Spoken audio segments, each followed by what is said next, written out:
नमस्कार दोस्तों, स्वागत है आप सभी का YouTube चैनल लॉ इजी में। और आज हम कवर करने वाले हैं very important international topic that is called UNO declaration. हम सभी लोगों ने ये टर्म सुना होगा, यूएनओ डिक्लेरेशन यानी मानव अधिकारों की विश्वव्यापी घोषणा। अब ये मानव अधिकारों की विश्वव्यापी घोषणा क्या है और ये क्यों इंपॉर्टेंट है और इसमें क्या क्या इंपॉर्टेंट बातें हैं उसको आज हम लोग कवर करने वाले हैं। सबसे पहले मानव अधिकारों की विश्वव्यापी घोषणा को पढ़ने के पहले या समझने के पहले हमें यह समझना पड़ेगा ये मानव अधिकार हैं क्या, यानी what do mean by human rights. नाम से स्पष्ट हो रहा है, ह्यूमन राइट यानी ऐसे अधिकार जो मनुष्य होने के नाते व्यक्ति को प्राप्त हुए, यानी मनुष्य के रूप में व्यक्ति ने जन्म लिया और मनुष्य के रूप में जन्म लेने की वजह से जो अधिकार मिले हैं उन्हें मानव अधिकार कहा जाता है। ऑल्दो दीज राइट्स आर, ये जितने भी अधिकार है मानव अधिकार जो हैं ये नेचुरल राइट है। These rights have been given by the nature, यानी प्रकृति द्वारा प्रदत्त है, यानी स्वयं ईश्वर ने दिए हैं। लॉ ने तो सिर्फ उसको रिकॉग्नाइज किया है। तो मानव अधिकार वे अधिकार होते हैं जो मनुष्य होने के नाते व्यक्ति को मिलते हैं। और these rights make us free from fear and hungerness, जो भय और भूख से मुक्ति दिलाते हैं। भय मतलब किसी प्रकार का डर नहीं, और भूख मतलब किसी प्रकार की हंगरनेस की कोई प्रॉब्लम नहीं। जो एनिमल्स में आपने देखा है, यानी एनिमल कितना भी माइटी एनिमल ही क्यों ना हो, जैसे हम यदि शेर की बात करें, लॉयन की बात करें, तो he is very mighty animal but after all he is living in fear, यानी वो व्यक्ति भय में, मतलब वो शेर जो है भय में जीवन जीता है। और भूख यानी भूख के सर्च, यानी इन सर्च ऑफ फूड वो लोग घूमते रहते हैं, यानी एनिमल्स जो होते हैं वो खाना बदोश होते हैं। लेकिन मनुष्य में ये दोनों बातों को दूर करने वाला जो अधिकार होता है इसी को मानव अधिकार बोलते हैं। तो मानव अधिकार नैसर्गिक अधिकार हैं, these are the natural right given by the nature, प्रकृति ने दिए। इन these human rights are very much important for personality development, यानी व्यक्ति के अंदर जितनी भी उसकी जो कला है, यानी जो आर्ट है, वो आर्ट तभी वो एक्सप्रेस कर पाएगा जब उसे ह्यूमन राइट्स होंगे। यानी मानव अधिकार जो होते हैं व्यक्ति की पर्सनैलिटी को ग्रूम करते हैं। अब ये मानव अधिकार जो है दीज आर नैसर्गिक, यानी जिसको हम नेचुरल राइट भी कहते हैं, and it has been recognised by the law. और मानव अधिकारों को नेशनल विषय नहीं, ये इंटरनेशनल विषय है। यानी मानव अधिकार, the human right is a international subject, it is, यानी इसको हम बाउंड्री पे नहीं बांध सकते। तो आइए समझते हैं मानव अधिकारों के बारे में। और आज का जो टॉपिक है that is UNO declaration of human right, यानी मानव अधिकारों की विश्वव्यापी घोषणा 1948। अब ये विश्वव्यापी घोषणा क्यों है? क्योंकि वर्ल्ड वाइड इसको डिक्लेयर किया गया था। हम सभी को पता है यूएनओ एक इंटरनेशनल संस्था है। यूएनओ का गठन कब हुआ था? सेकेंड वर्ल्ड वॉर में। जब सेकेंड वर्ल्ड वॉर खत्म हुआ था 1939 से 1945, जब द्वितीय विश्व युद्ध खत्म हुआ था, तो द्वितीय विश्व युद्ध खत्म होते से एक संस्था बनाई गई थी, इंटरनेशनल संस्था बनाई गई थी जिसका नाम है UNO. UNO means United Nations Organisation. तो 1945 में, 24 अक्टूबर 1945 में ये संस्था बनाई थी। और इस संस्था ने 10 दिसंबर 1948 को विश्वव्यापी घोषणा की थी मानव अधिकारों की।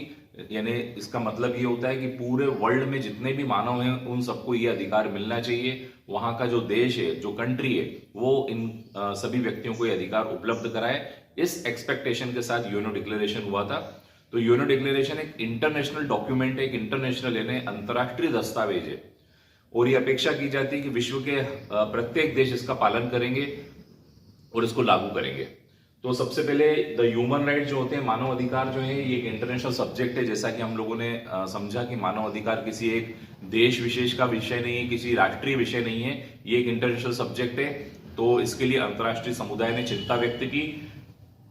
यूएनओ जो अंतर्राष्ट्रीय संस्था है, यूनाइटेड नेशंस ऑर्गेनाइजेशन, इसके द्वारा 10 दिसंबर 1948 को इसकी घोषणा की गई।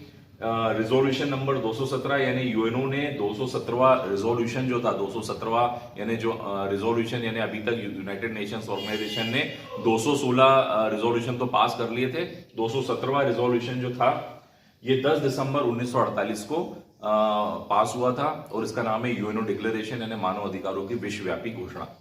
और ये जिस जगह पर पास हुआ था, वो जो जगह थी, the place where this UNO declaration was pass, that was Paris, which is capital of France. यानी फ्रांस की राजधानी पेरिस में यूएनओ डिक्लेरेशन को अडॉप्ट किया गया। और ये इसका मेन उद्देश्य है freedoms and rights of all, यानी जो मनुष्य के रूप में जिसने जन्म लिया है उसको समस्त प्रकार की फ्रीडम होनी चाहिए, हर प्रकार की स्वतंत्रता होनी चाहिए और हर प्रकार के अधिकार होना चाहिए। ये इसका मुख्य उद्देश्य है। नाउ अगर हम इसके स्ट्रक्चर को देखें, यदि हम मानव अधिकारों के विश्वव्यापी घोषणा के स्ट्रक्चर को देखें तो ये स्ट्रक्चर प्रिएम्बल यानी प्रस्तावना और 30 आर्टिकल्स, 30 आर्टिकल से मिलकर बना हुआ है। और इस 30 आर्टिकल को यदि हम डिवाइड करें तो थोड़ा सा और अंदर डीप में जाकर देखें तो कौन कौन से राइट्स रिकॉग्नाइज हुए। आर्टिकल 1 और 2 के अंदर right to live with dignity, यानी प्रत्येक व्यक्ति न सिर्फ जिएगा बल्कि गरिमा के साथ जिएगा। गरिमा मतलब सम्मान के साथ जिएगा, आत्मसम्मान के साथ व्यक्ति जिएगा। लिबर्टी, हर व्यक्ति को लिबर्टी होगी, हर प्रकार की liberty, freedom of speech and expression, बोलने की स्वतंत्रता, हर प्रकार की स्वतंत्रताएं होगी। इक्वालिटी, किसी मनुष्य में कोई भेद नहीं किया जाएगा। Religion, race, caste, sex, place of birth, किसी भी आधार पे किसी प्रकार की असमानता नहीं होगी, डिस्क्रिमिनेशन नहीं होगा, ऐसा आर्टिकल 1 और 2 में बताया गया है। आर्टिकल 3 to 5 में राइट टू लाइफ बताई गई कि व्यक्ति अपना जीवन जी सकता है, जिस भी तरीके से जीवन जीना चाहे जी सकता है, उसको अपने जीवन जीने की स्वतंत्रता होगी।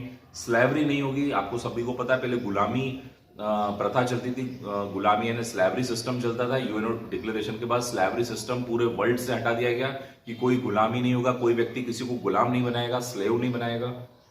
और टॉर्चर, कोई व्यक्ति किसी को टॉर्चर नहीं करेगा, किसी प्रकार की यातना नहीं देगा।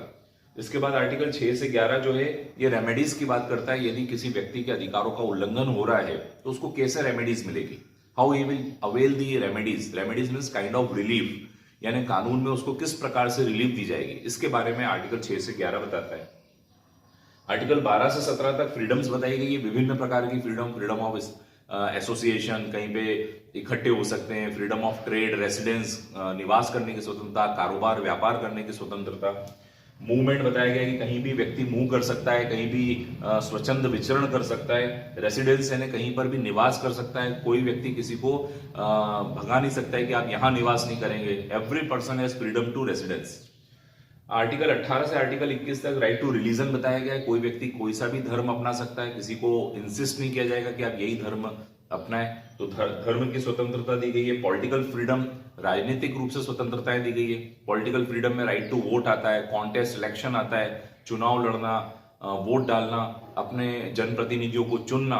These all are the political freedoms. This is also guaranteed by the United Nations Organisation, UNO declaration. Article 22 से 27 तक socio economic and cultural right दिए गए। प्रत्येक व्यक्ति को सामाजिक, आर्थिक और सांस्कृतिक अधिकार भी होते हैं।